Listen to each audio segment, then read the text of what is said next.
আর একটা খাবারের কথা বলি আপনাদেরকে, ব্রেন বুস্টার, সবাই মনে রাখবেন, খুব জরুরি। রাতের বেলা 1 গ্লাস পানিতে 1 চামচ হলুদের গুঁড়ো, 1 চামচ মেথি আর 1 চামচ মধু, রাতেও মিশাতে পারেন। মধুটা চাইলে সকালবেলা মিশাতে পারেন। এই যে ভিজিয়ে রেখে সকালবেলা পান করলেন, মধুর মধ্যে রয়েছে গ্লুকোজ এবং ফ্রুক্টোজ, ইনস্ট্যান্ট আপনাকে ব্রেইনের মধ্যে এনার্জি দিবে। এবং এটা এমন একটা অ্যান্টিঅক্সিডেন্ট যার মধ্যে রয়েছে ফ্লাভোনয়েড এবং ফেনোলিক অ্যাসিড, যেটা কিনা আমাদের ব্রেইনটাকে সে প্রতিনিয়ত শক্তি জায়গায়, ব্রেইনের যে নার্ভগুলো আছে তার ইন্ডাকশন পাওয়ার বাড়ায়। কথা কি বুঝতে পারতেছেন? ব্রেইনের কর্মক্ষমতা বাড়বে।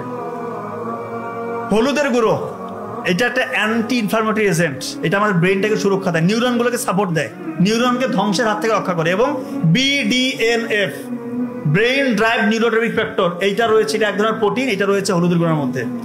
এইটা যখন বেশি বেশি তৈরি হবে আপনার শরীরের মধ্যে, তখন নতুন নতুন নিউরন তৈরি হবে, আপনার ব্রেইনের কর্মক্ষমতা অটোমেটিক বাড়বে ইনশাআল্লাহ। এবং মেথি, এটা দীর্ঘ সময় ধরে ধীরে ধীরে যতটুকু আপনার প্রয়োজন ততটুকু করে গ্লুকোজ আপনার ব্রেইনে সাপ্লাই দিবে। তার মানে এইটা যদি একসাথে আপনি খান, আপনার ব্রেইনের ক্ষমতা অন্যদের থেকে বহুগুণ ইনশাআল্লাহ বেড়ে যাবে। প্রতিদিন সকালে এটা খাওয়ার চেষ্টা করবেন, রাতে ভিজিয়ে রেখে সকালে খাবেন।